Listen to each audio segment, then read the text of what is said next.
चलो हम लोग इससे पहले जो है अध्याय 5 खत्म कर लिए थे ना। अध्याय 5 क्या था हम लोगों का?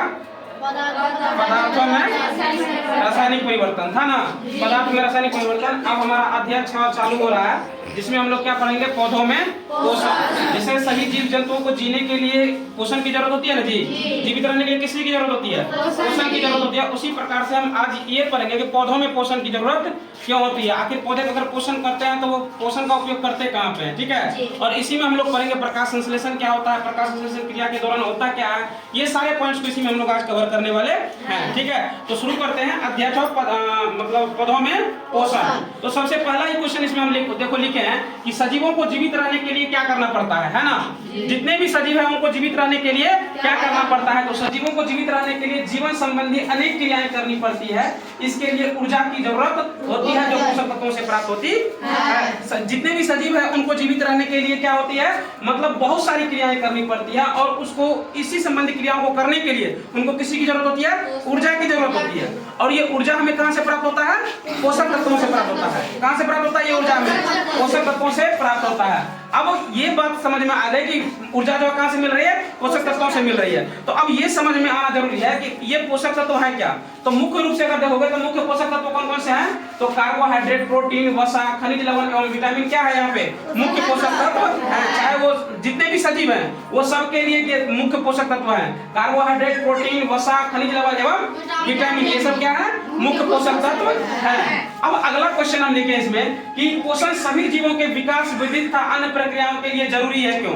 ठीक है, पोषण जो है सभी जीवों के लिए विकास वृद्धि के लिए जरूरी है क्यों? ठीक है, तो इसमें देखो कि पोषण क्यों जरूरी है। पोषण सभी जीवों के विकास वृद्धि तथा अन्य प्रक्रियाओं के लिए जरूरी होती है।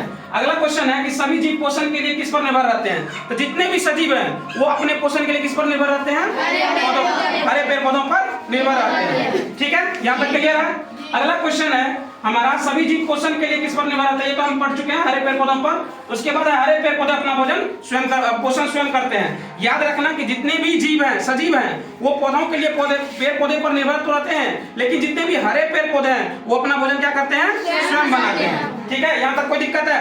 अब है पौधों में पोषण की विधि क्या है ना। जितने भी पौधे हैं उसमें पोषण की विधि क्या है, ठीक है। तो पौधे अपना कच्ची सामग्री कहाँ से प्राप्त करते हैं? सबसे पहले ये हम देखेंगे, जैसे हम लोग रसोई घर में जाते हैं ना, तो कच्ची सामग्री के रूप में हम लोग के पास क्या रहता है? हल्दी रहता है, जितने भी मसाले हैं वो रहते हैं, सब्जी रहते हैं जो हमें हरे पेड़ पौधों से प्राप्त होते हैं, है ना।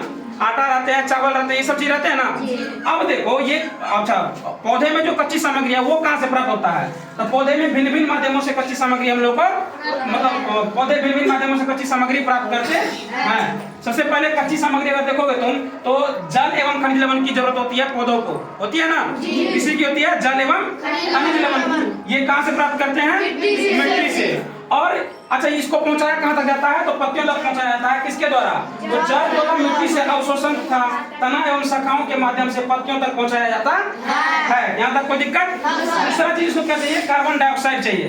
कार्बन डाइऑक्साइड कहां से मिलता है? वायुमंडल से। और ये इनको कहां तक, ये कहां से अवशोषित करते हैं? पत्तियों से। पत्तियों पर स्थित सूक्ष्म रंध्र स्टोमाटा होते हैं, जिनके द्वारा ये क्या करते हैं? कार्बन डाइऑक्साइड का अवशोषण करते हैं। याद रखना पत्तियों पर जो छोटे छोटे छिद्र होते हैं ना, उसी को हम लोग स्टोमाटा या फिर रंध्र कहते हैं। समझ में आई बात? अगला है पौधे में ऊर्जा संग्रहित करने की क्षमता कहाँ होती है और किसकी सहायता से ऊर्जा संग्रहण होता है। अब देखो हमको पता है कि प्रकाश संश्लेषण की सहायता से खाना बनाते हैं हरे पेड़ पौधे, है ना। ये बात पता है हम लोगों को। लेकिन अब जरा इसको समझो कि पौधे क्या करते हैं? हरी पत्तियों को ऊर्जा संग्रहित करने की क्षमता होती है। पौधे में जितनी भी हरी पत्तियां हैं उनको क्या होती है? ऊर्जा संग्रहित करने की क्षमता होती है। सूर्य की ऊर्जा का संग्रहण करने में क्लोरोफिल पत्तियों की सहायता करता है।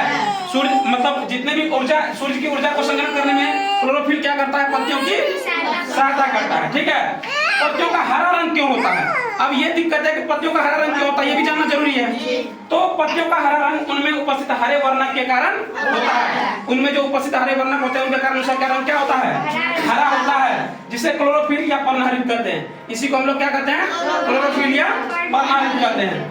पौधों में ऊर्जा का उपयोग कहाँ होता है? तो पौधों में ऊर्जा का उपयोग जल और कार्बन डाइऑक्साइड की सहायता से खाद्य संश्लेषण में होता है। पौधे में ऊर्जा का उपयोग कहाँ होता है? कार्बन डाइऑक्साइड और जल के खाद्य संश्लेषण में होता है। कोई दिक्कत? अगला है प्रकाश संश्लेषण।